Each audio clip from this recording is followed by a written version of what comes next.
मैं थोड़ा सा काम करके थक जाती हूँ। ये मेरे ज़्यादातर मरीज़ों के साथ भी है और अक्सर मेरे साथ भी है। तो आज इस मौजू पर बात करेंगे कि हम थोड़ा सा काम करके क्यों थक जाते हैं, हमसे काम क्यों नहीं होता।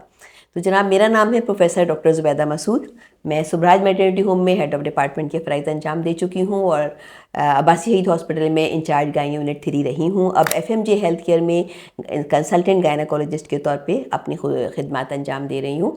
आज आपसे बात करने का मकसद फ़िलिगो एसोसिएट के साथ मैं एसोसिएटेड हूँ और उसी के तवस्सुत से आपसे बात कर रही हूँ, और उनका शुक्रिया कि उन्होंने इतना कॉमन टॉपिक उठाया कि अक्सर लोग ही इसका शिकार हैं। और क्या मर्द, क्या औरत और क्या बच्चे और क्या बड़े, सबको आजकल बहुत वीकनेस हो रही है, बहुत कमज़ोरी हो रही है।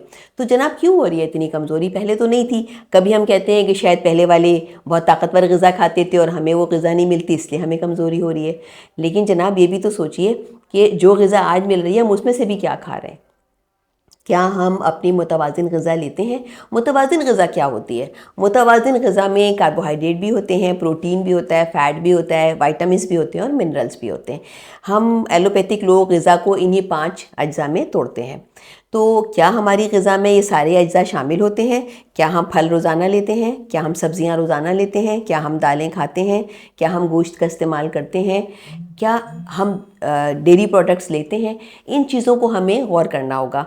हमने अपना जो आजकल स्टाइल बना लिया है वो ये है कि जो सामने मिल जाए वो खा लिया जाए, जबकि मेरा कहना ये है कि खाने के लिए मुंह खोलने से पहले आंखें खोलिए और देखिए क्या खा रहे हैं। तो आपको वो चीज़ें पिक करनी हैं जो कुदरती हैं, जो नेचुरल हैं, बजाय आप बेकरी आइटम, फास्ट फूड या बाहर की बनी हुई प्रोसेस फूड लेने के बजाय अगर आप घर के बने हुए खाने और ये तमाम चीज़ें जो मैं आपसे कह रही हूँ, कच्ची सब्जियों की सलाद और डेयरी प्रोडक्ट्स और गोश्त का इस्तेमाल, दालों का इस्तेमाल, सब्जियों का इस्तेमाल बढ़ा दें, तो हमारी थकन बहुत हद तक कम हो सकती है। अच्छा, दूसरे नंबर पे है हमारी एक्सरसाइज। क्या हम रोज़ाना पैदल चलते हैं? क्या हम रोज़ाना एक्सरसाइज करते हैं? क्या हमारे पट्टे आदी हैं काम के? जब हम आदी नहीं रहते काम के, तो जब हम थोड़ा सा भी काम करें तो हम थकने लगते हैं, इससे कि हमारे पट्टों को आदत ही नहीं होती इतने काम की।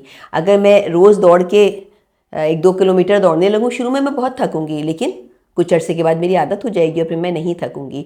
तो पट्ठों की एक्सरसाइज बहुत ज़रूरी है। तो अगर हम थकने लगे हैं तो हमें ये भी देखना होगा कि कहीं ऐसा तो नहीं हम सेडेंटरी लाइफस्टाइल का शिकार हों और इसलिए थक रहे हों। फिर तीसरे नंबर पे विटामिन्स की कमी। बहुत सारे विटामिन्स ऐसे हैं जो हमें बहुत डेफिशिएंट हैं। मिनहसुल कौम, पूरी पाकिस्तानी कौम में विटामिन डी डेफिशिएंट है। हालांकि इतना सूरज यहाँ निकलता है, लेकिन सूरज बाहर होता है तो हम अंदर होते हैं, बादल आते हैं तो हम बाहर आ जाते हैं। यानी हम सूरज की रोशनी के साथ एक्सपोज ही नहीं होते, हमारे पास सन बात का कोई तसव्वुर नहीं है। हम बाहर निकलते हैं फुल स्लीव्स पहन के, तो हमें सन से एक्सपोजर नहीं होता और विटामिन डी बहुत डेफिशिएंट है ग़िज़ाओं के ज़रिए। तो हमें ज़रूरत है कि हम अपना विटामिन डी का टेस्ट कराएं। अगर ये कम है तो विटामिन डी के सप्लीमेंट ज़रूर लें। इसी तरह विटामिन B12 है, हमें से अक्सर लोग हैं जो गोश्त बहुत कम खाते हैं, तो उसकी वजह से भी विटामिन B12 डेफिशिएंट हो जाता है। या जैसे आजकल वो एक प्रॉब्लम हो गया है कि गैस की गोलियां खाना, और PPIs हमारी ज़बान में एक दवा होती है जो हम एसिडिटी के लिए लेते हैं, वो बहुत लोग उसके कैप्सूल्स लेने लगे हैं।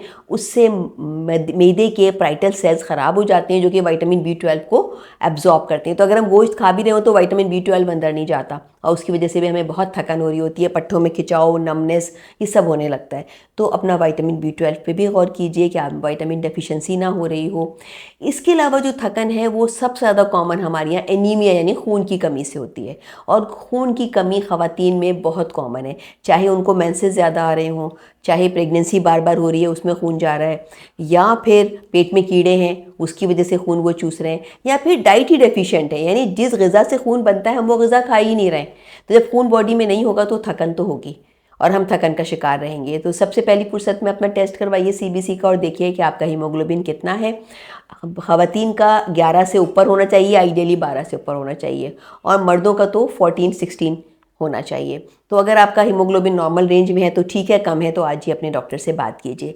इसके अलावा ये भी गौर करें कि कहीं कोई पुरानी बीमारी तो आपके साथ नहीं चल रही है और वो अनकंट्रोल्ड है, जैसे डायबिटीज़ है, ब्लड प्रेशर है, गुर्दों की बीमारियां हैं, या दिल की बीमारियां हैं, उसमें भी बहुत थकन होती है, या फिर जिगर की बीमारियां हैं। तो अपने डॉक्टर से मशवरा कीजिए और देखिए कि आपकी थकन का वजह कहीं उनमें से कोई बीमारी तो नहीं है। तो इसको हमें सीरियस लेना होगा, सिर्फ टालना नहीं होगा कि हम थक जाते हैं तो कोई बात नहीं। अपनी थकन के पीछे छुपे हुए अवामिल को गौर कीजिए, अपने डॉक्टर से मशवरा कीजिए और दवा लीजिए। इंशाल्लाह आपकी थकन भी दूर हो जाएगी और आप फ्रेश हो जाएंगे। सिर्फ एक चीज़ का इसमें जिक्र रह गया है कि अपनी नींद पूरी कीजिए। हमारे यहाँ अब ये रिवाज हो गया है कि हम मोबाइल लेके रात को देर तक जागते रहते हैं और सुबह उठ के हमें अपने काम पे जाना होता है, तो हमारी नींद का ड्यूरेशन भी कम हुआ है। और जिस टाइम पे हमें अच्छी नींद देनी चाहिए, अच्छी नींद का आपको पता है कौन सा टाइम है? इशा से लेके फजर तक का, यानी रात 9 से सुबह 4 तक का जो टाइम है, इसमें सबसे अच्छे हार्मोन्स हमारी बॉडी में रिलीज़ होते हैं जो हमारी बॉडी को रिपेयर करते हैं, दोबारा दिन में काम करने के काबिल बनाते हैं। तो अगर आपकी बॉडी रिपेयर नहीं हुई है, आप उसी टूटी फूटी बॉडी के साथ दोबारा काम करने निकल खड़े हुए हैं, तो थकन तो होगी, आपसे उठा तो नहीं जाएगा। तो अपनी अच्छी वाली 8 घंटे की नींद को लाजमी बनाइए और इसे अंधेरे में सोएं।